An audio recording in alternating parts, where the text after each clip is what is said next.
Doctor, why do you wear a stick of celery in your lapel? Does it offend you? Well, no, I'm just curious. I'm allergic to certain gases on the praxis spectrum. How does the celery help with that? If the gas is present, the celery turns purple. And then what do you do? I eat the celery. If nothing else, I'm sure it's good for my teeth.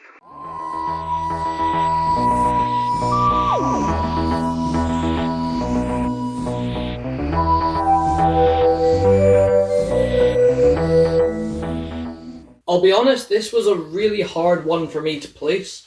The fifth Doctor, Peter Davison. This was the start of a difficult period for Doctor Who in the 80s, where a showrunner that Tom Baker had certain run-ins with and seemed to have some very strange ideas on what an 80s Doctor should be and what Doctor Who should be. And Peter Davison had the unenviable task of stepping into the role, not only as the youngest actor at the time to ever play the Doctor, but also following on from the Doctor, in a lot of people's eyes, Tom Baker, who'd been around for so long.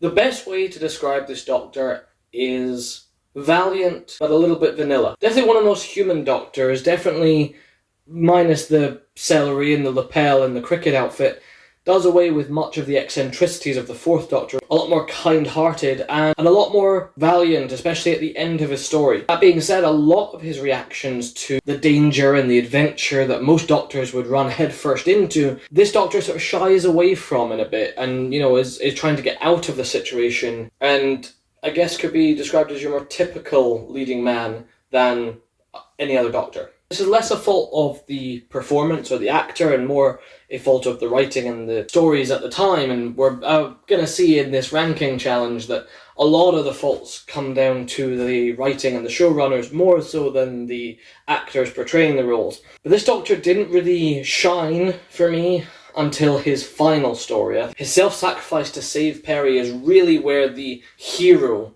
Doctor, the valiant Doctor, comes in, and that's why I'm calling this Doctor the valiant but vanilla Doctor. This Doctor is definitely more energetic, lively, athletic, and because of the loss of his sonic screwdriver, this Doctor has to think a little bit more and come up with creative solutions. I think this Doctor is really nice. That's the best way to describe him. Nice. He's the nice Doctor.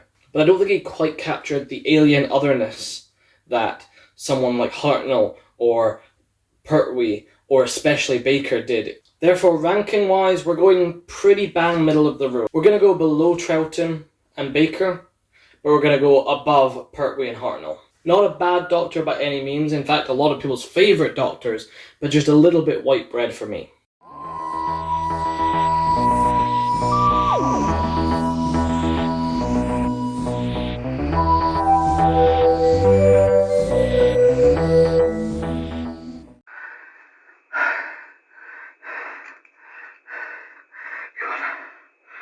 Your mouth.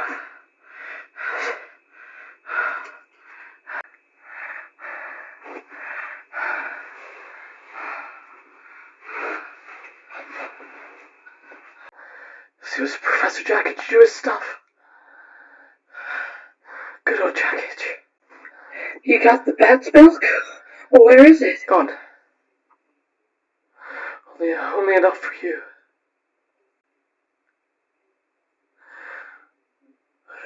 Who knows? I might regenerate. Feels different this time.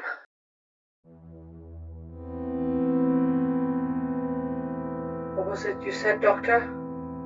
Braveheart? What was it you said, Doctor? You must survive, Doctor. Too many of your enemies would delight in your death. Braveheart? You must survive, Doctor. What was it you said, Doctor? Too many of your enemies would delight in your death. You know that. You must survive, Doctor. What was it you said? Too many of your enemies would delight in your death. You're needed. No! You must die, my dear Doctor. Die, Doctor. Die!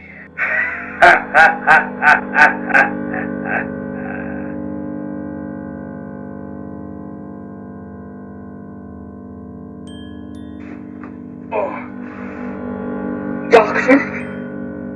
Expecting someone else? I... 3 3 eyes in one breath, my dear, makes you sound like a rather egotistical young lady. Doctor, what's happened? Change, my dear. And it seems not a moment too soon.